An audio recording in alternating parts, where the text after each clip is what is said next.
வணக்கம் சார். தற்போது இருக்கக்கூடிய அங்க இருக்க நிலவரம் என்ன? கரூர்ல இந்த பிரச்சார கூட்டத்தில் ஏற்பட்டிருக்கக்கூடிய நெரிசல்ல 31 பேர் உயிரிழந்திருக்கிறாங்க. இதை பத்தி என்ன நினைக்கிறீங்க? கள நிலவரம் அப்படி அங்க எப்படி இருக்குது? எண்ணிக்கை 33ங்க.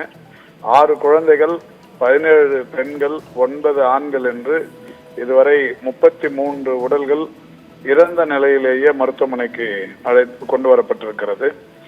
மருத்துவமனையில் ஒரு 40க்கும் மேற்பட்டவர்கள் சிகிச்சை பெற்று வருகிறார்கள். சிகிச்சை ஆரம்பத்திலிருந்தே இதுவரை யாருக்கும் சிகிச்சை பலனின்றி யாரும் உயிரிழக்கவில்லை. வந்தவர்கள் அத்தனையுமே இறந்த நிலையில் கொண்டு வரப்பட்டவர்கள். வந்தவர்களை காப்பாற்றுகிற முயற்சியில் அரசு மருத்துவர்கள் மிக தீவிரமாக ஈடுபட்டிருக்கிறார்கள். குறிப்பாக இப்போ மாண்புமிகு முதல்வர் அவர்கள் அக்கம்பக்கத்து மருத்துவமனைகளிலிருந்து கூடுதலான மருத்துவர்களை கரூருக்கு வரவழைக்க வேண்டும் என்கின்ற வகையில் இங்கு திருச்சியிலிருந்து ஒரு 24 பேரும், சேலத்திலிருந்து 20 மருத்துவர்களும், நம்முடைய திண்டுக்கல் போன்ற மாவட்டங்களிலிருந்து மருத்துவர்கள் வந்து கொண்டிருக்கிறார்கள். இதற்கிடையில் இறந்தவர்களுடைய எண்ணிக்கை அதிகமாக இருக்கின்ற காரணத்தினால் போரன்சிக் டிபார்ட்மெண்ட்ல இருந்து இந்த உடற்கூறாய்வு செய்வதற்குரிய மருத்துவர்களும் அதற்குரிய பணியாளர்களுமே சவுத் தமிழ்நாட்டில இருந்து எல்லா மருத்துவக் கல்லூரி மருத்துவமனைகள்ல இருந்தும் அங்க வர சொல்லியிருக்கிறோம். எல்லாரும் வந்து இருக்கிறாங்க.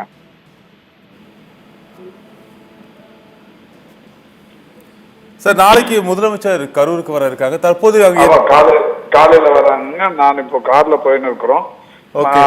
அன்பில் மகேஷ் அவர்கள் பக்கத்து மாவட்டத்துல மாண்புமிகு பள்ளிக்கல்வித்துறை அமைச்சர் அவர்கள் அவரும் இப்போது கரூருக்கு விரைந்து கொண்டிருக்கிறார். ஏற்கனவே செந்தில் பாலாஜி மருத்துவமனையிலிருந்து அங்கே ஆக வேண்டிய பணிகளை எல்லாம் கவனித்துக் கொண்டிருக்கிறார். தற்போது இங்க இருக்கக்கூடிய கட்டுப்பாடுகள் ரொம்ப கவலைக்கிடமா இருக்கு. இனி வரக்கூடிய இந்த கூட்டங்கள்ல கட்டுப்பாடுகள் எந்த விதத்தில் இருக்கும்? இல்ல, இது இப்போ அந்த மருத்துவத்துறையில் எடுத்திருக்கிற நடவடிக்கைகள், எடுக்கப்பட வேண்டிய நடவடிக்கைகள், உடனடியாக உயிர் காப்பாற்ற வேண்டிய விஷயம் மட்டும்தான் இப்ப பேசிட்டு இருக்கிறோம். இதெல்லாம் நாளைக்கு பேசிக்கலாங்க சார். சார், தற்போது அங்க மருத்துவமனையில அதிகமானவங்க அனுமதிக்கப்பட்டு இருக்காங்க. பக்கத்து மாவட்டங்கள்ல இருந்து மருத்துவர்கள் வந்துட்டு இருக்காங்க. தற்போதைக்கு ஓரளவுக்காவது தேவையான மருத்துவ உபகரணங்கள் ஓரளவுக்கு இல்லைங்க, தேவையான முழு அளவுக்கு இருக்கிறாங்க. அதாவது இப்போ இது வரைக்கும் மருத்துவமனைக்கு வந்தவங்க யாரும் உயிரிழக்கவில்லை. வந்தவங்க அத்தனை பேருமே காப்பாற்றப்பட்டிருக்கிறார்கள். இப்போ வந்திருக்கிற உடல்கள் அனைத்துமே உயிரிழந்த நிலையில் மருத்துவமனைக்கு கொண்டு வரப்பட்டவைகள் தான். சார், தற்போது அங்க கூடியிருக்கிறதுக்கு, அதாவது இந்த பிரச்சாரத்துல எத்தனை பேர் கலந்துக்கலாம் இருக்கு, எந்த அளவுக்கான அனுமதி அங்க வழங்கப்பட்டிருந்தது சார்?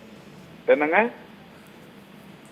இந்த பிரச்சாரத்துல எத்தனை பேர் வரைக்கும் கூடலாம் அப்படிங்கிறதுக்கான அனுமதி வழங்கப்பட்டிருக்கு? இதெல்லாம் இப்போ நீங்க அதுக்கப்புறமா காவல்துறைகளை கேட்டு தெரிஞ்சுக்க வேண்டியதுங்க. இப்போ நீங்க நைட்டு நடக்க வேண்டியதை மட்டும் பாருங்களேன்.